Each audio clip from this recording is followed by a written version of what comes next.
Shazam!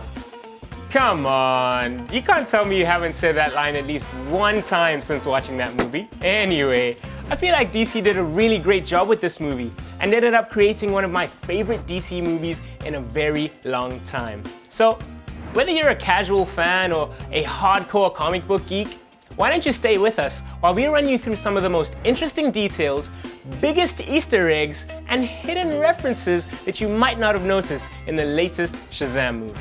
I'm Pielo, that's P-H-E hello, and you're watching OSSA. Firstly, I have never seen a more perfect casting in my life. I mean, Chuck fans can agree. Who is more perfect to play a little kid in a grown man's body? I mean, I expected Zachary Levi to be amazing in this movie, but what I didn't expect was for him to be the brand new leader of the Swole Patrol. I mean, did you see that guy's arms? Did you see the size of his chest? Does he have to eat with an extended fork? Okay, he's not that big, but he did put on quite a lot of muscle in a short space of time. So much so that it started to create a little bit of controversy between fans, with some of them even speculating that he was wearing a padded suit. But of course, the star clapped back in spectacular fashion on Twitter, posting a picture of his hard-earned guns. Well, it turns out that costume designer Leah Butler managed to clear up this whole conspiracy. And what she said was that out of all the superheroes that we've seen, one of the few to not wear a padded suit was Christopher Reeve himself. So, I guess that myth is busted, and the suit was padded. So, who do you think's a bigger fan of the DC superheroes? Is it you, or is it Freddie Freeman? Because this kid's got some pretty serious merch to back up his case. I mean, sure, he's got the actual bullet that bounced off Superman. I don't even know how he got his hands on that. But did you notice the cover of Time magazine sitting right there on the shelf, talking about the actual events of the Metropolis attack? Whoa, I bet you didn't notice that one. But maybe there was some other merchandise that you noticed on the shelf. Why don't you let us know in the comments below? Has anyone seen that new Joker trailer? I mean, sure, it's a little different from the Joker origin story that we're used to, but I got quite excited when I saw that, as if we would get to see a little bit into the mind of this psychopath. And in the Shazam movie, they actually reference the original Joker story that we're used to, and they show the sign of which building? That's right, Ace Chemicals, the company that owns the chemical container that the Joker fell into, and the same company that owns the warehouse where Freddy and Billy were testing out Shazam's new powers. Could this possibly mean some kind of link between Shazam and Batman? I'm pretty excited to see that. Holy moly! Did you catch that one? I'm sure for you serious comic book fans, you might have noticed that Billy Batson's very first words in this movie were his iconic and slightly cheesy catchphrase from the comic books. Now this next Easter egg is quite hilarious, and I'm sure some of you might not have noticed it. Did anybody see that Annabelle doll in the shelf of the pawn shop? In fact, this is not the first time that Annabelle has made an appearance in a DC movie. She actually featured in Aquaman as well back in December. Now, you might be wondering, why are we getting all these random references to this creepy doll in DC movies? Well, that's because David Sandberg actually directed Annabelle Creations. That's pretty interesting. Now what about some fans of some old school movies? Did you notice the reference to the movie Big? That's right, that dancing on the piano scene. Okay, well, Savannah wasn't quite dancing. It was a little bit more of a menacing creep towards Billy Batson, but it was nice that they paid homage to this old movie, because if you think about it, the plot lines are pretty much exactly the same. Little boy trapped in a grown man's body? Sounds familiar. Honestly, there were so many Easter eggs in this movie that I almost missed some of them while I was watching it. Like that scene in the mall where Savannah was standing, wondering where Billy Batson was, and then he looks at the TV screen, and that moment just registers in his head, where he realizes that Freddy, Billy, and Shazam are all connected. And what broadcasting company was on that screen? That's right, Galaxy Broadcasting. The same broadcasting company that Clark Kent worked for back in the 70s. And speaking of Clark Kent, did anybody notice that Superman cameo at the end of the movie? For me, that was a little bit weird, because we already have our Superman in Henry Cavill. So why shoot him from the neck down? Why not just show his face? Does that mean Superman is leaving? Are they looking for a new character to play this role? Well, not quite. There were actually some scheduling conflicts, and Henry Cavill was in some contract negotiations at the time of shooting the movie, so that's why they couldn't have him in the movie. Are there any fans of video games here? Because Eugene threw me right into a pit of nostalgia in this movie, especially when he was battling the 7 deadly sins.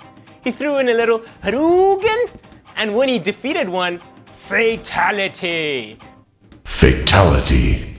I love it when a movie throws me right into nostalgia. Now the next Easter egg is pretty huge. It's about Mr. Mind. Now we saw this little worm crawling around in the Rock of Eternity, and it was kind of confusing at first, but it really only made sense in the mid-credits scene, when Savannah is having his little psychotic break, and he's interrupted by this robotic, creepy sounding voice in the background. And it's absolutely convinced that it's going to dominate the 7 realms. Well, this little talking caterpillar might look a little bit funny at first, but it turns out that this is one of Shazam's biggest foes. A mutant worm from another planet with the crazy powers of telepathy, shooting out strong silk projections, and he's a super genius. Hence the name Mr. Mind, obviously. Does anybody think we'll get to see Mr. Mind in the sequel? I think so.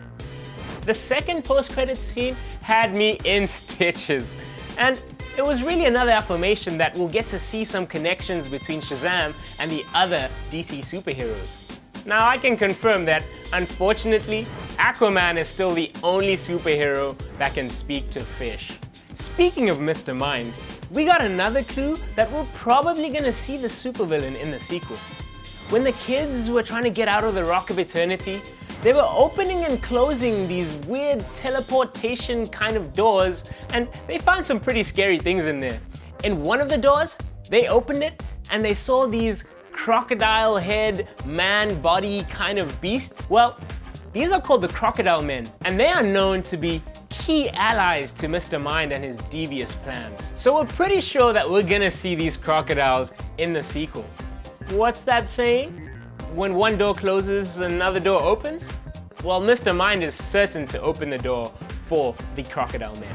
The next teleportation door, if you want to call it that, contained a reference to a completely unrelated monster in a different movie.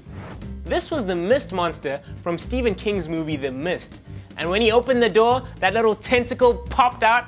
Luckily it didn't grab them. Now, another Easter egg comes from one of my favorite TV shows, a Superman Origins TV show named Smallville. John Glover, the actor who plays Savannah's dad, is actually also the dad to another supervillain in Smallville, Lex Luthor's father. I mean, come on, how many supervillains can this guy father? Before realizing at some point that the problem is not the kids, it's you, dude. Now, I was quite sad to see that after all that getting in trouble, all that feeling sad and frustrated, when Billy Batson finally found his mom, she didn't even want him. But she did mention that his father is actually still in prison. Do you think he's gonna make an effort to actually seek out his father? I don't think I'm ready to cry again like I did in the movie. I mean, just have watery eyes because my popcorn was too salty. The next Easter egg kind of raised the hairs on my arms and gave me goosebumps when the ancient wizard was talking about the ancient champion. And for those of you that are fans, you'll know exactly who he was talking about. It's Black Adam. And I don't know about you, but I've got the perfect guy in mind to play this role. And it seems like some people on the internet might agree with me. How about Dwayne "The Rock" Johnson? I know that this costume designer said something about every single superhero wearing a padded suit, but have you seen how shredded this guy is? Just have a look at this Instagram picture where he was posing for a scene in one of his latest movies, Hobbs and Shaw. I think he would make the perfect Black Adam. Do you agree? So, I've really enjoyed everything about this movie. From the Easter eggs, the hidden references, the attention to detail that they paid to the comics. But I was left with quite a few questions. Like, does the rest of his family get to keep their Shazammed powers? Do they get to change on command just like Billy does? I guess we won't know any of the answers to these questions until DC comes up with some more news about this movie. But all we can do for now is just wait and see what DC has in store next. Don't forget to like and subscribe down below.